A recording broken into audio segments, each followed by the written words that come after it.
India Today's Foreign Affairs editor Geeta Mohan is joining me. Geeta, there was the COP26, there was the G7. All of these were official formal meetings. So is this one. But with this body language, this hand over the shoulder, what is the messaging do we take from this? Well, the same were visible, Pooja, even during the G7 summit, where on the sidelines of which Prime Minister Modi did meet President Zelenskyy, and thereafter the visit to Moscow did not really go down well with the West.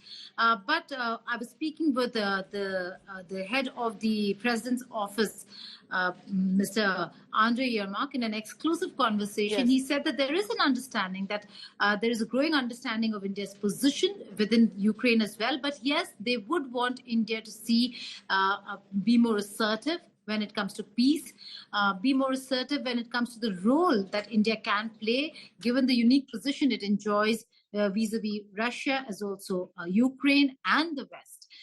So while there is a call to take a position to know that they should be not with the aggressors and occupiers, he very specifically said that it is time India starts calling Russia aggressor, because that's what Russia is. Having said that, New Delhi's position is very clear. While on the one hand, we have emphasized, and India has emphasized, the importance of Russia for India strategically, economically, bilaterally, historically, there is also the other aspect where India is a growing power. It needs to engage the West, and therefore there was this entire issue of whether if India can manage those ties, and that's how India is now translating that into some action with the visit of Prime Minister Modi for the first time in Ukraine. Look at the messaging over here, Pooja. After arriving in Kyiv, and the meeting that he's having with President Zelenskyy, he's there at the memorial, and this memorial is very important because this is where President Zelenskyy is showing him what has really happened, the magnitude of the war, the loss that Ukraine has faced, but also the strong messaging at the Gandhi statue that India represents peace, India represents non-violence, and that the embodiment of that is to see Mahatma Gandhi not just in Ukraine but across the world. We see that message very strongly put across with how we see Mahatma Gandhi everywhere, and the fact that Prime Minister Modi going to that statue, paying his respect, really is message for peace. So he's carrying that message of peace, and he's carrying that message for peace between the two countries.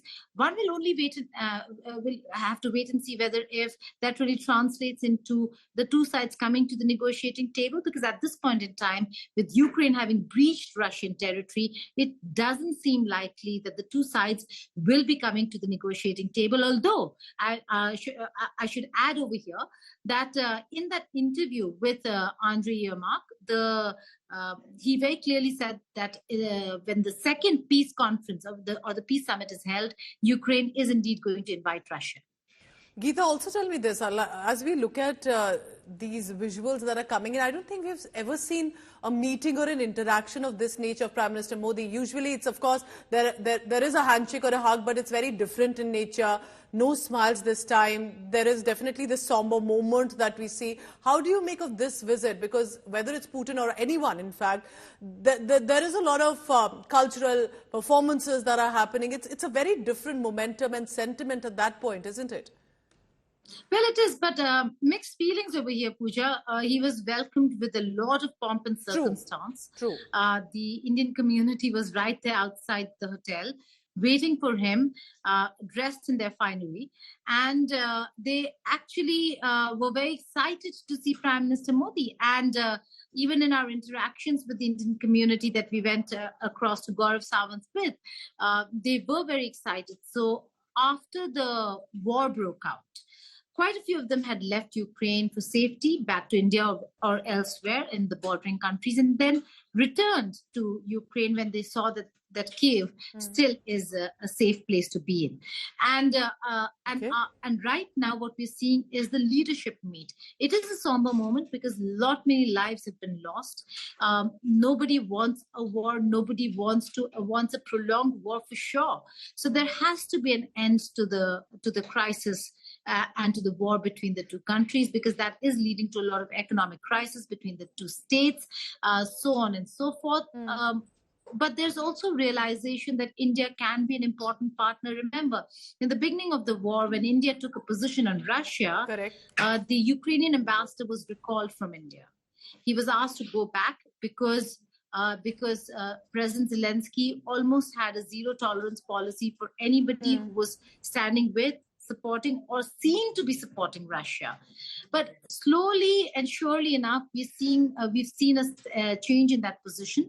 Also because of the engagement that Ukraine sees of India with the Western world, the strong ties that New Delhi has with Washington, D.C., and the need for to have someone who can reach out to the other side. With no talks, no engagement between the two warring parties. Can India possibly be a part of any sort of diplomatic solution, at least when it comes to this ongoing war? Appreciate you joining us. Geeta will constantly be updating us about this visit. And is this just about discussion, solidarity, support, or perhaps is India a means to something more positive eventually for the world?